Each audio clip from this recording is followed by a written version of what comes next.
आपण पाहत आहात सुपरफास्ट 24 तास न्यूज, बातम्यांचा खरा वेग। बुद्धांचा धम्म हा आधुनिक युगाला तारणारा व संपूर्ण विश्वाला एकसंग ठेवणारा आहे। पूज्य भंते थेपवन्नी सुंदरम थायलंड यांचे प्रतिपादन।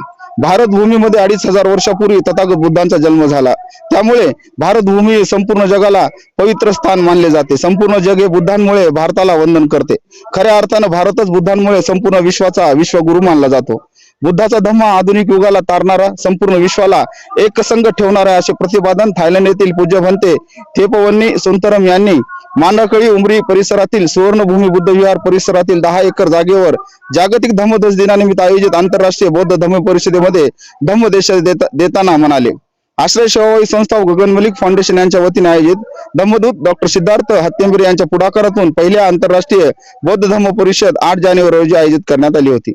परिषदेचे उद्घाटन पूज्य भंते थेपवन्नी सुंदरम थायलंड यांच्या हस्ते करण्यात आले। या प्रसंगी Bhadant doctor Agrahera Kashyap Thero Sri Lanka, Bhadant Kong Dhammaloka Vietnam, Bhante Sharananand Mahastavir, Bhante doctor Upagupt Mahathero, Bhante प्राध्यापक doctor Khema Dhammo Mahathero, Bhante doctor Indvansh Mahathero, Bhante doctor Dhammadeep Mahathero, Bhante Payyanand Thero, Bhadant Mogalay तसेच देश विदेशातील भिक्खू संघ यांची उपस्थिती होती।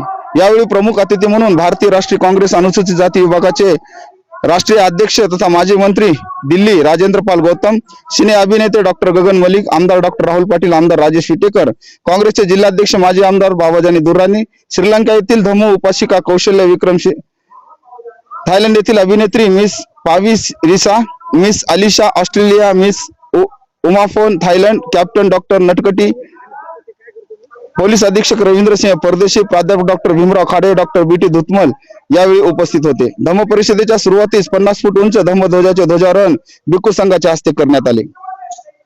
त्यानंतर हजारोंच्या संख्येने उपस्थित असणाऱ्या उपासक उपासिकांनी पुष्पवृष्टी करून भिक्खू संघाचे स्वागत केले। भगवान बुद्ध व डॉक्टर बाबासाहेब आंबेडकर यांच्या प्रतिमेला पुष्प अर्पण करून अभिवादन करण्यात आले। उपस्थित मान्यवरांच्या व भिक्खू संघाच्या हस्ते दीप प्रज्वलन करून परिषदेचे उद्घाटन करण्यात आले। त्यानंतर भिक्खू संघाने उपस्थितांना त्रिशरण पंचशील दिले। आयोजक तथा आश्रय सेवाभावी संस्थेचे अध्यक्ष डॉक्टर सिद्धार्थ हत्तेंबरे यांच्या वतीने उपस्थित भिक्खू संघाला चिवरदान करत त्यांचे स्वागत करण्यात आले। प्रास्ताविक करताना आयोजक डॉक्टर सिद्धार्थ हत्तेंबरे म्हणाले की लवकरच मांडाकळी येथील आपल्या या 10 एकर जागेत आंतरराष्ट्रीय दर्जाचे भव्य असे बुद्ध विहार उभे राहणार आहे, जे की जागतिक स्तरावरचे आपले बौद्धांचे प्रेरणा प्रतीक बनेल। जागतिक धम्मध्वजा दिनानिमित्त आज ही आंतरराष्ट्रीय धम्म परिषद घेण्याचा संकल्प मी केला होता।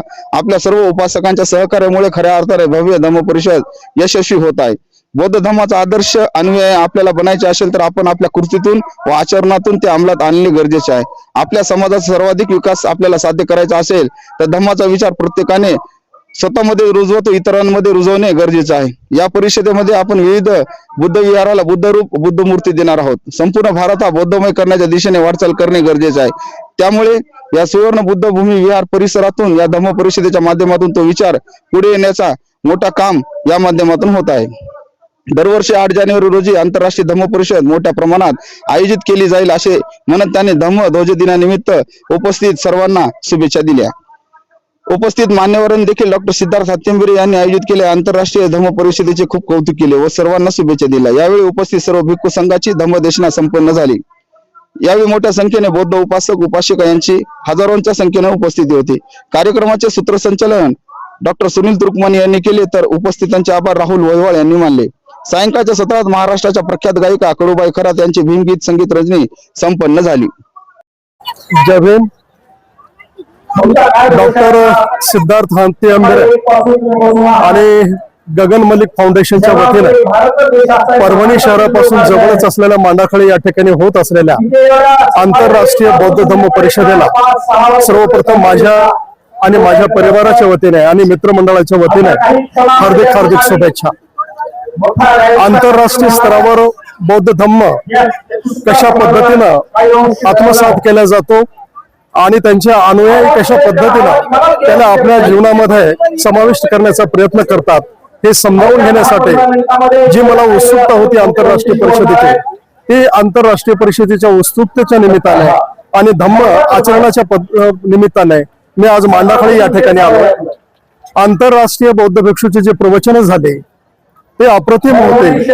आणि त्याच नंतर परभणी शहरातील महाराष्ट्रातील बौद्ध भिक्षूंनी जे काही प्रवचनं दिली ते बौद्ध धम्माचं तत्वज्ञान आणि सार मांडणारे होते. माणसाच्या आयुष्यामध्ये दुःख आहे, दुःखाच्या पाठीमागे कारण आहे आणि त्या दुःखाचा निरोध सुद्धा करता येतो हे आम्हाला बुद्धांनी सांगितलेलं आहे. पण सरळ आणि सोप्या भाषेमध्ये माणसाला आनंदी कसं जगता येईल, दुःख मुक्त कसं होता येईल, मंगल मैत्रीची भावना कशी जोपासता येईल याचं तत्वज्ञान आज आम्हाला या आंतरराष्ट्रीय परिषदेच्या माध्यमातून मिळालेलं आहे. म्हणून आयोजक डॉक्टर सिद्धार्थ हत्ती आंबेरे आणि त्याचसोबत गगन मलिक फाउंडेशन या सर्वांचे मी माझ्या वतीने या ठिकाणी आभार व्यक्त करतो. तर अशा या धम्म परिषदेची किती आवश्यकता आहे, कारण की बुद्धाचा धम्म हा मानवतेचा धम्म आहे, विज्ञानवादी धम्म आहे आणि सातत्यपूर्ण या धम्म परिषदेमधून तो विचार गेला पाहिजे. अगदी बरोबर प्रश्न विचारला राहुल तुम्ही. सगळ्यात महत्वाचं की सध्याचं युग हे स्पर्धेचं युग आहे आणि स्पर्धेपोटी माणसं माणसापासून दूर होत चाललेली आहे आणि मग त्यांच्यामध्ये जे जिव्हाळ्याचे नाते संबंध असतात ते कुठेतरी विरळ होत चाललेले दिसत आहे. धम्म हा मंगल मैत्री सांगतो, कारण बुद्धांनी सांगितलेलं आहे की माणसाला जीवन जगताना प्रज्ञा महत्वाची असते. प्रज्ञासोबतच त्याला सगळ्यात महत्वाचं जर काय असेल तर त्याच्याकडे करुणा असली पाहिजे, त्याच्याकडे शील असलं पाहिजे आणि या सगळ्यांच्या सोबत त्याच्याकडे नीती असली पाहिजे. नीती म्हणजेच मंगल मैत्रीची भावना. तर मित्रत्वाची भावना जोपण्यासाठी ही धम्म परिषद फार फार महत्वाची ठरणारी आहे असं मला वाटतं. देशाचा विविध देशात धम्म कार्य त्यांचं आहे. परभणी ते मुंबई पदयात्रा 570 किलोमीटर, त्यानंतर विविध धम्म कार्याच्या बाबतीत काय सांगाल सर त्यांच्या बाबतीत? या निमित्ताने एवढा मोठा हा जो त्यांनी संकल्प केला. अगदी बरोबर. प्राचीन भारताच्या इतिहासापासूनच धर्म आणि राजकारण याला जोडत आलेला आहे. आम्हाला सम्राट अशोक राजा होता हे माहित होता, पण एका विशिष्ट वयामध्ये किंवा एका विशिष्ट घटनेला अनुसरून त्यांना बुद्ध धम्माकडे वळावं लागलं आणि हे जे नातं आहे धम्म आणि राजकारणाचं हे अत्यंत महत्वाचं आहे. एखादा राजकारणी माणूस जर धम्माच्या मार्गाने चालत असेल तर तो समाजामध्ये शांतताच प्रस्थापित करण्याचा प्रयत्न करेल. आणि मग सिद्धार्थ हत्ती आंबेरेच्या बाबतीमध्ये पाहिल्याच्या नंतर किंवा बोलण्याच्या नंतर असं लक्षात येतंय की ते धम्माकडे वळलेले आहेत आणि म्हणून त्यांचं कार्य हे सतत शांतता प्रस्थापित करण्यासाठी आणि मंगल मैत्री जोपासण्यासाठीच होत आहे असं मला वाटतं. डॉक्टर दुत्मल, आपण डॉक्टर सर्वांनी महावंदना समितीच्या माध्यमातून उपक्रम समाजात तरुणांना धम्माविषयी काय आव्हान करायचं? तरुण हे आपल्या जगाचं पोटेन्शियल आहे, ही एनर्जी आपल्या देशाची आहे. या देशामध्ये तरुणांची संख्या जास्त आहे. तरुणांचं पोटेन्शियल जर आपल्याला देशाच्या कार्यासाठी वापरायचं असेल, देशामध्ये घडणाऱ्या सर्व घटनाच्या माध्यमातून देशाला जगामध्ये जर आम्हाला पुढे आणायचं असेल तर तरुणांमध्ये प्रज्ञा असली पाहिजे, करुणा असली पाहिजे, शील असले पाहिजे. प्रज्ञाशील करुणाच्या माध्यमातूनच तरुण एकत्र येऊ शकतात आणि त्यांच्या मंगल मैत्रीच्या माध्यमातून भारत हा खऱ्या अर्थानं विश्वामध्ये नंबर 1 ला ठरेल. हत्ती आंबेरे यांनी ह्या ग्रामीण भागामध्ये पहिल्यांदा तेही आंतरराष्ट्रीय परिषद घेऊन ह्या पंचक्रोशीतील लोकांना जे धम्माविषयी ज्ञान आणि त्यांनी दाखवून दिलं की आंतरराष्ट्रीय लेवलवरती बौद्ध अनुयायी, बौद्ध भिक्षू कसे असतात, त्यांची धम्मदेशना कशी असते आणि ते किती कोणत्या प्रकारे आपण ते बौद्ध धम्म जपतात हे ह्या लोकांना आणून दाखवलेलं आहे. आणि विशेष म्हणजे डॉक्टर सिद्धार्थ हत्ती आंबेरे यांचं एक सातत्य असतं. आता दरवर्षी 8 जानेवारीला इथे आंतरराष्ट्रीय बौद्ध परिषद होणार आहे आणि सर्वात जर महत्वाचं पाहिलं मी तर नियोजनामध्ये जवळपास 100 ते 200 लोक होते. अरे व्यसनाकडे जाण्यापेक्षा हे मंडळी अहिंसेकडे आणि बुद्धाकडे वळत आहेत. हीच हत्ती आंबेरे साहेबांसाठी फार मोठी अचिव्हमेंट आहे असं मला वाटतं. ह्यात ते सक्सेस झाले. यानंतर या परिसरात सुवर्ण बुद्ध विहार स्थापन होणार, त्यामध्ये विचाराचा मोठ्या प्रमाणामध्ये सुरू होईल ग्रामीण भागामध्ये. याबद्दल ही तर खरं तर ही सुरुवात आहे या ग्रामीण भागात ह्या पंचक्रोशीमध्ये आणि जेव्हा या सुवर्ण बुद्ध विहार होईल आणि एक मोठी आंतरराष्ट्रीय लायब्ररी होईल आणि भिक्खू लोक इथं राहतील, वास्तव्य करतील, इथं मोठं गार्डन होईल 200 फूट उंचीची बौद्ध मूर्ती इथं राहील त्यावेळेस हा माहोल काही वेगळाच राहील आणि म्हणून ह्या पंचक्रोशीमध्ये बुद्ध धम्माचा प्रचार प्रसार इतका छान होईल आणि लोक व्यसनाकडे आणि बाकीच्या गोष्टीकडे वळण्यापेक्षा धम्माच्या मार्गाने जाऊन प्रज्ञाशील करुणा व पारिमिता हे सगळे अवगत करतील असं मला वाटतं.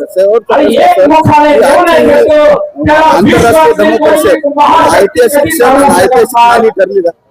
नक्कीच, कारण आज हा 8 जानेवारी हा आंतरराष्ट्रीय धम्मध्वज आहे आणि धम्मध्वज ह्या वेळेला पकडून डॉक्टर सिद्धार्थ ठाकरेंनी दरवर्षी 8 जानेवारीला आता हे करणार आणि नॉट ओनली दॅट की परत ते दर बौद्ध पौर्णिमेला इथं प्रत्येक पंचक्रोशीतील एक गाव इथं खिरदान करतं. धम्म विषयी एक सर्व लोक एकत्र येऊन धम्म वर्णना करतात. त्याच्यामुळे त्यांच्यामध्ये धम्मची जी तत्व आहेत ते त्यांच्यात सामावली जातात आणि नक्कीच आंतरराष्ट्रीय पद इथं केल्यामुळं नक्कीच परभणीतील लोकांना आणि आंतरराष्ट्रीय आंतरराष्ट्रीय भिक्खू येऊन ही भूमी पावन होणार आहे. त्यामुळं नक्कीच इथून पॉझिटिव्ह एनर्जी निघून सर्व युथ लोकांना चांगली धम्माविषयी मांडणी आणि विचार आणि अवगत होईल असं मला वाटतं.